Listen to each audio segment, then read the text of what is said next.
Be creative, find something in the home where you could attach the resistance band to. I like using the coffee table. So wrap it around. Go ahead, grab the bands. Okay, you want to back up a little bit, depending on the resistance that you're looking for. Slightly bend your knees, let your arms hang out there.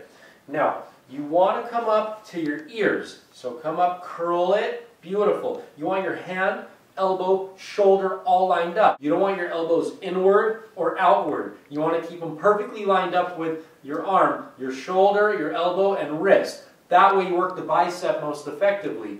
Breathe in on the way down, blow out on the way in.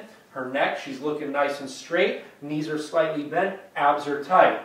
You want to go down right before your arm locks out, right when it's slightly bent, and then bring it up all the way and squeeze.